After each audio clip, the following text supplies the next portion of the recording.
po si Alec. Ako po ay sa facilitator ng Batas Manggagawa School, Workers School. So, ang ibibigay ko topic mga kasama ay tungkol sa Union Administration. So, lahat naman tayo dito is karamihan ay mga opisyal.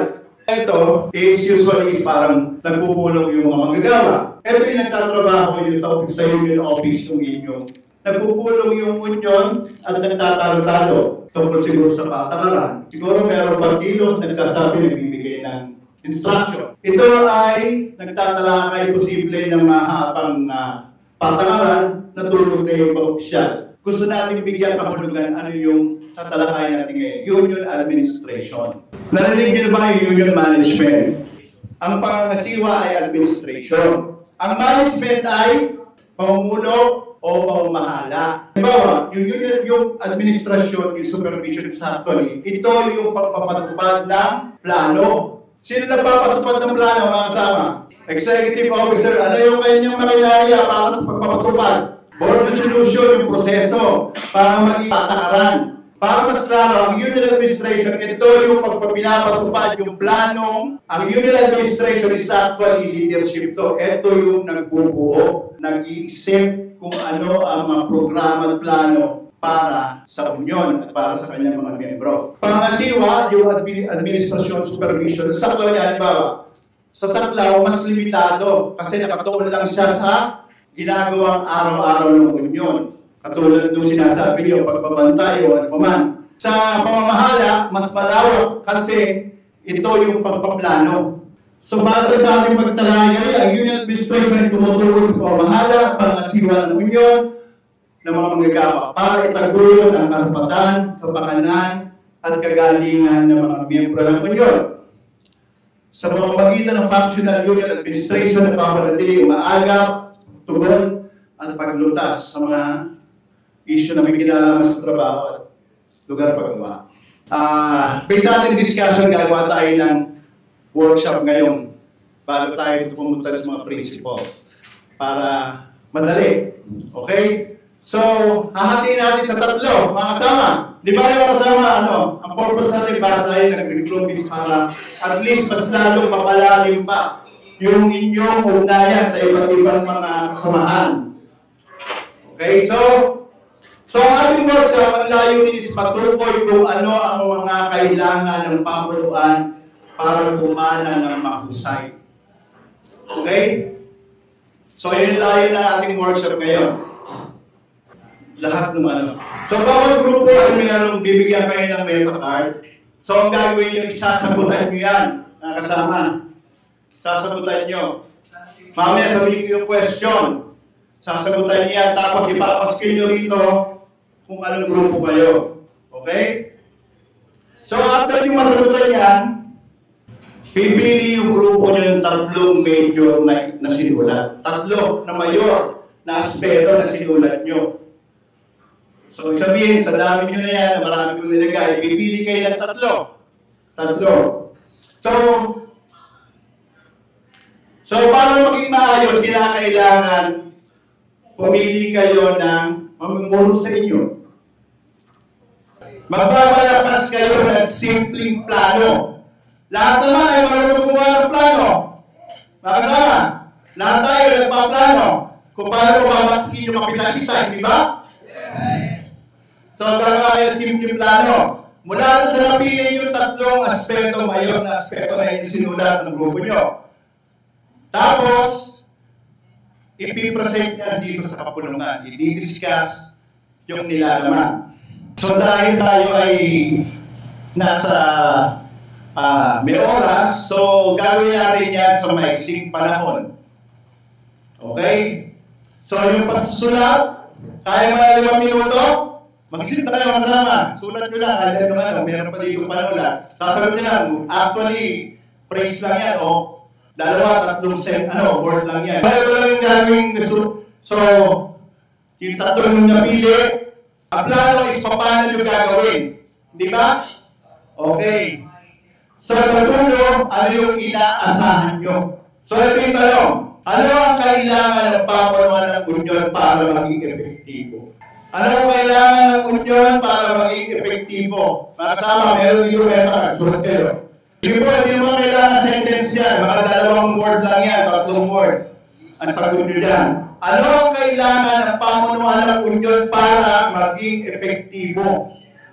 Sige. So, isa-isa mga kasama. Sa group 1, sabi, ang kailangan para ng pamunuan ng union para maging epektibo ay disiplina ng bawat isa. Good leader. Solidarity. Pasensya sir ha, medyo hindi ko mabas maigi. Pakikipagkapwa-tao. Parang galing sa lecture kanina ni sa aming daday.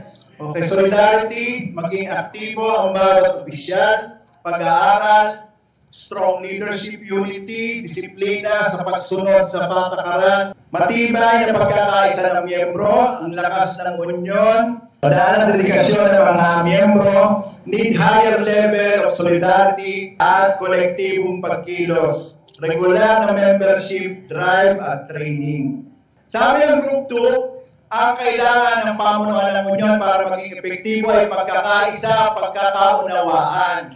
Mula patuloy ng edukasyon, kumilos, gagampanan ang mga taso gawain, buklod, nagkakaisa sa layunin. Buklod, parang nagsulat nito ay union ng NFL. Handang makinig ng mga comments sa suggestion, handang makinig ng mga comments sa suggestion ng bawat isa, pakikiisa at pakikipag-intindihan, communication with members, maging masigasig sa lahat ng aspeto, maging maayos na leader, maging bukas sa lahat ng miyembro, marunong makinig, pagkakaisa at pagkakaintindihan tungo sa isang hangarin, programa para sa kaunlad ng mga miyembro, naunawaan ng bawat miyembro ang pinaglalaban ng unyon, edukasyon, pagkakaisa. Sa Group 3 ay ito lang, leadership, patience, collective idea. Pagkakaisa, educate the members to know their rights, alamin ang karapatan, pagkakaisa, tamang edukasyon, maayos na liderato, communication sa bawat miyembro. Ang magandang araw po muna sa lahat. Kami po ang Group 1 ang napili po namin para sa ano ang kailangan ng pamunuan ng unyon para maging epektibo. Ang napili po namin, strong leadership, unity, at disiplina sa pagsunod sa patakaran. Okay po. Sa strong leadership po, dapat po, ang namumuno dito is knowledgeable, saka meron siyang decision making. Parang confident siya doon sa magiging decision. Isa pa, yung strong leadership po, hindi lang sa isa to tinutukoy, kundi sa lahat po ng officer natin. Then yung strong leadership po, yung parang tayong lahat na leon, hindi dapat tayo pinamumunuan ng tupa. Dapat lahat ng tupa pinamumunuan ng isang leon para lahat yung tupa na yon ay maging leon ang action nila. Then sa unity po, dito na rin pumapasok yung mga activity natin, nagkakaisa tayo, ma-attend tayo. Doon na rin binubuo yung mga policy natin. And then sa last po, para maging epektibo po lahat yan, dapat po lahat ng policy ng union, may disiplina po tayo sa pagsunod. Yun lang po. Tanong, ano ang kailangan ng pamunuan ng union? Una, sa pamunuan ng union, kailangan may pagkakaisa ang lahat. Kung may mga napapag-usapan. Para maging epektibo ito. Wala. Hello. Number 1 kasi yung pagkakaisa, dahil pagka merong ayaw, pwedeng may sumama ang loob. Kaya kailangan mapakuha natin ng 100%. Hello. Mapaliwanagan natin yung mga bagay na gusto natin ma-achieve. Maging bukas sa lahat ng miyembro. Kasi number 1 yan eh. Kapag hindi tayo bukas sa miyembro, parang yung mga natin, pansarili lang. Kailangan, bibigyan din natin ng halaga yung mga sinasabi ng miyembro natin. Ganoon. Kung meron sila suggestion, bukas tayo. Maunawaan ang pinaglalaban. Yun. Kaya kailangan, bago mo pagkaisahan kasi yung isang bagay, kailangan naunawaan nyo kung ano yung pararatingin nito sa lahat. Na magkaroon ng benepisyo o ano pa man, at ano magiging resulta nito. Kaya umiikot po siya na kailangan bukas talaga sa lahat ng miyembro. Yung pagkakaisaan nyo. Ito muna yung pagkakaisa kasi pag lahat tayo, member, officer, nagkaisa, maganda yung magiging progresibo yung pakipag-usap natin sa management, pati sa mga member natin, pag kinausap natin sila maayos, may mas mamumulat sila. Pagdating naman sa edukasyon, ganun din, proper dissemination, kung paano ang tamang pagpaliwanag, kung bakit tayo nagtayo ng union, ba't ganito ang management, ba't ganito ang patakaran nila. At ang pangatlo, communication, parang ganun din, kailangan bilang leader, kausapin natin mga member natin, ipaliwanag sa kanila na ito ang karapatan mo bilang member, ito ang karapatan namin bilang namumuno. Kaya dapat itong lahat na to is ma-achieve natin lahat para maging maganda yung makipag-usap natin sa management at sa mga membro natin at may paliwanag. Pag nangyari lahat yan, 1, 2, 3, ito ang kalalabasan niya mga kasama. San Miguel, salamat!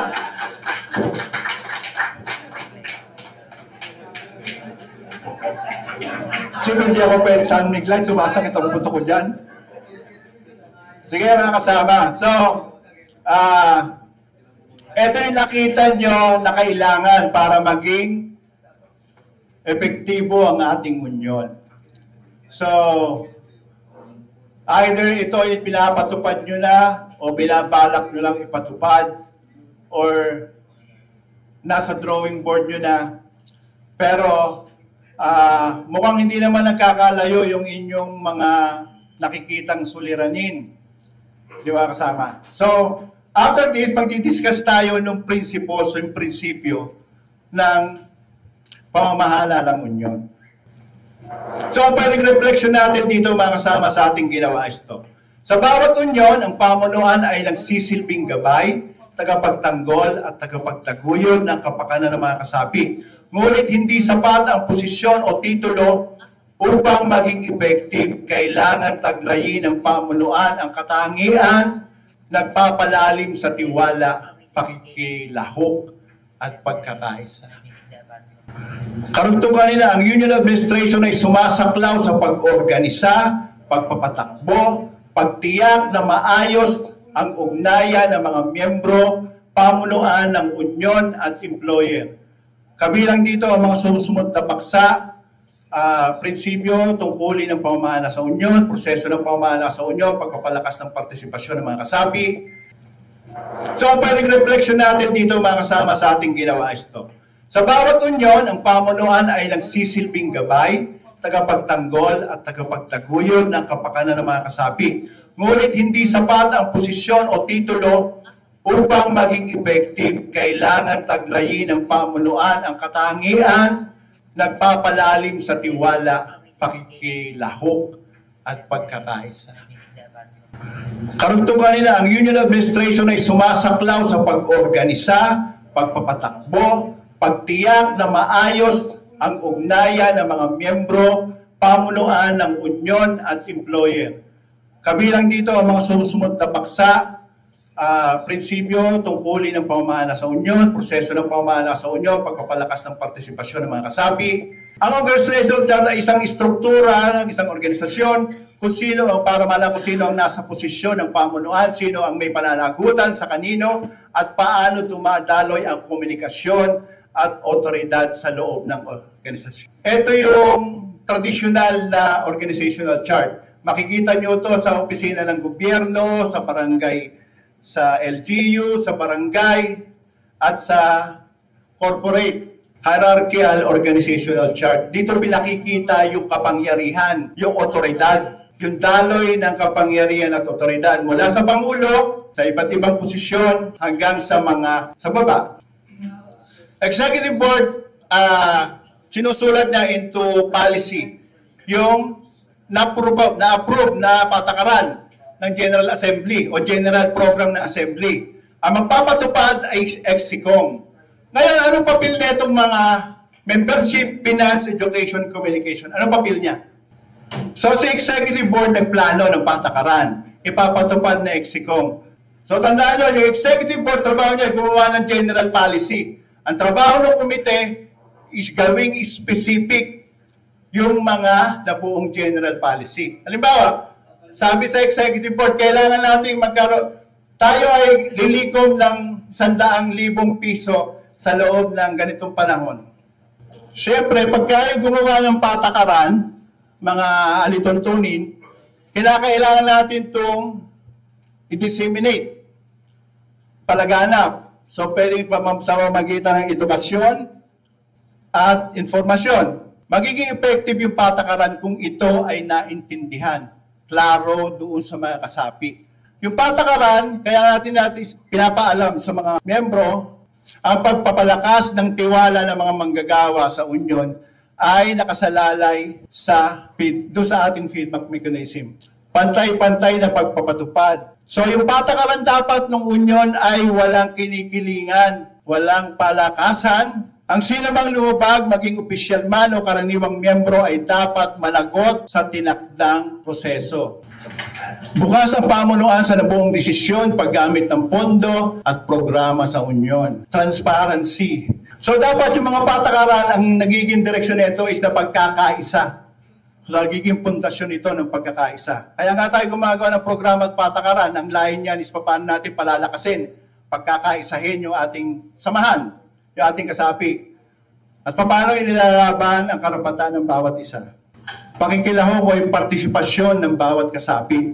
Ang pagpalahok sa mga kasapi is dapat sila ay aktibong nakikipag-communicate, nakikipagtalastasan, lalo na sa panahon na merong pagpupulong.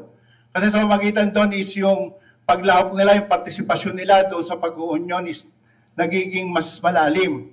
Nararamdaman nila na sila'y bahagi ng unyon. Ang opisyal ng unyon ay dapat may tamang pag-uugali at magbigay ng magandang halimbawa. So, ang simpleng meaning sa integridad, mga kasama, ito yung kahit walang nakatingin, gagawin mo yung tama. Ito yung simpleng paliwanag ng integrity. Kahit walang nanonood sa iyo, gagawin mo yung tama. Pangalawa, mga kasama, is yung pagiging makaturungan. So, ang mahusay na leader ay fair. Sabihin, patas. May kakayahan kang magdala ng o makipagkasundo sa pamunan ng kumpanya. Pero, ibang usapin yung, pag ang pananaw mo sa pag-uunyon ay dilawan, iba na yung konsepto mo ng pagiging negosyador. So, ang mahusay na leader ay tapat doon sa kanyang binibigay na impormasyon. Masipag at dedikado, dedicated probably. Nasa inyo lahat yan, mga kasama. Hindi naman kayo magtsatsaga kung hindi kayo dedicated sa inyong pagiging leader ng union. Marunong o may kaalaman sa batas paggawa. So, dapat isang maging direksyon natin o palaging homework natin is palagi natin pinapangunlad yung ating kaalaman tungkol sa batas. Sa labor laws. Bakit? Kasi kakambal na natin ang batas paggawa. So, ibig sabihin, kung may time, magbasa ng labor code, magbasa ng mga sa online, magbasa ng mga desisyon regarding sa mga issue ng labor issues. Ito yung usual na proseso ng ating ginagawa sa pag-uunyon. Ano yung usual proseso? Palagi nating sinusundan o pinapatupad yung regular na halalan. Pagbubuo ng mga plano. The usual kasi is yung vision, mission, goal. So, ito'y tatalakayin sa iba pang series na pag-aaral. Okay, ang pagpupulong at mga regular na pulong, ito is General Assembly, regular executive meetings, committee meetings. Ito ay usually nakatakda o tinatadhana ng ating saligang batas. Kung wala man sa saligang batas, kung titignan lang natin yung struktura ng ating organisasyon, ang bawat kahon ay nangangailangan ng bawat pagpupulong, pag-uusap. So, hindi naman simpleng kahon lang yan at dekorasyon. So, kaya nag-uusap, nagpupulong para merong trabahuhin. Pag-uulat at pagsusuri, ito ay mahalaga, mga kasama. Financial performance. Nasunubukan nyo na ba kasama na ang pondo ng ang gagastusin nyo sa loob ng isang taon ay isinalang sa General Assembly para aprubahan. So usually, ang gastos ay tinatadhana lang ng Executive Board. Kung gusto nating democratic o the usual process is sa General Assembly, maghahain ng ito yung gagastusin natin sa ganitong taon. Seminar at edukasyon sa miyembro. Importante ito mga kasama. So hindi lang siguro yung usapin ng rights ng mga manggagawa, kaalaman sa collective bargaining, training seminar tungkol sa organisasyon at pamumuno. So, sa atin mga kasama, mahalaga ang edukasyon. Mahalaga ang pagpapalaganap ng kaalaman. Kasi dito nakasalalay yung lakas natin. Dito nakasalalay yung pundasyon ng ating union. Maayos na komunikasyon. So, very usually ginagawa yung komunikasyon sa union ay meeting. Di ba? So, nauso na yung GC, mga kasama. So, usually yung GC ba yung buong membership? Meron. Okay, so, dito pinag-cater yung mga feedback, mga komento. O bawat officer may sariling GC. Bawat committee may sariling GC. So, dapat makipag-ugnayan tayo sa iba pang union. Tandaan natin, hindi lang tayo yung union. Makipag-ugnayan tayo sa ibang union. Kung mayroon union dyan, kung dilawan yan, di maging kaibigan natin. Turuan natin ang tamang pamamahala sa tunay na linya ng pag-union. Pero dapat ay sa iba't ibang mga institusyon, sa iba't ibang organisasyon na nagtutulak din ng mga issue nating mga manggagawa.